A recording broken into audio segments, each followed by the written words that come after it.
Good morning, everybody.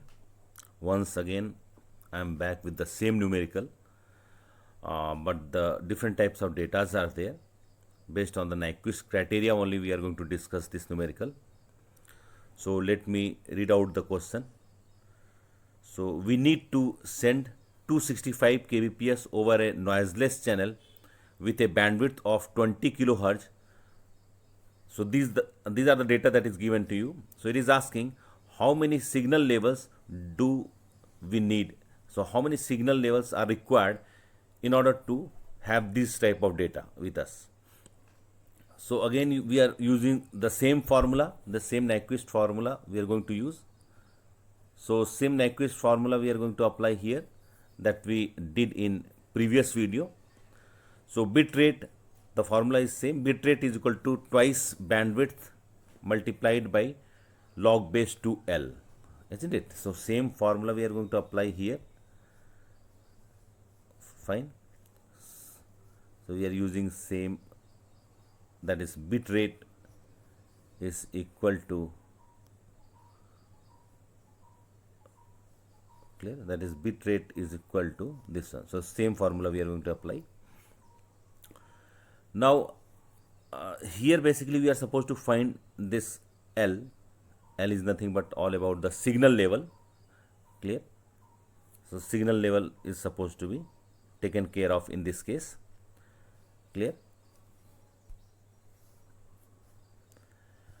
So bit rate is given as 265 kbps.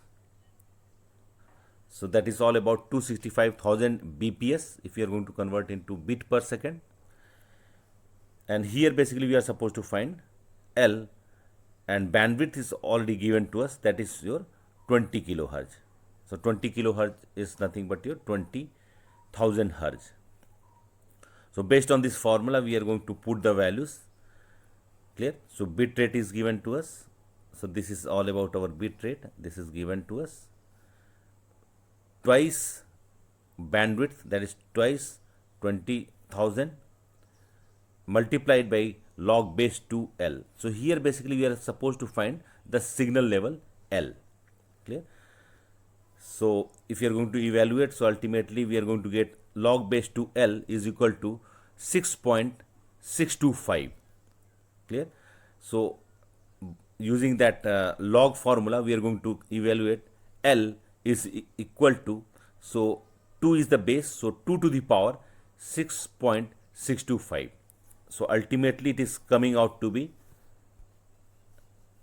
that is L is coming out to be 98.7.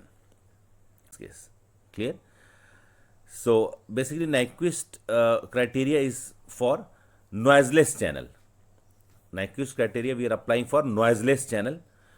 So we know that Nyquist criteria, very important criteria, has been given by this Nyquist scientist. So that is Fs, sampling frequency, Fs is your sampling frequency, must be greater than or equal to twice of bandwidth of the system, clear. So this is the very important criteria that is given by the Nyquist. So the sampling frequency, the receiver is going to sample the data, and if the data is in this formula, that if it is going to satisfy Fs must be greater than twice bandwidth, then only we are going to regain the original signal. Otherwise we are not going to get the original signal. So whatever we are speaking, that is going to be overlapped if this criteria is not followed. Fs is greater than twice Fb, clear. So this Fs must be greater than twice of the bandwidth.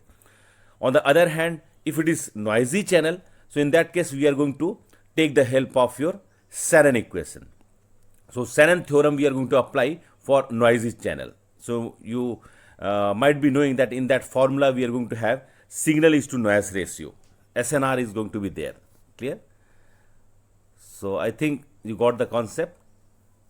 So hope you understood whatever we discussed right now. So thank you very much.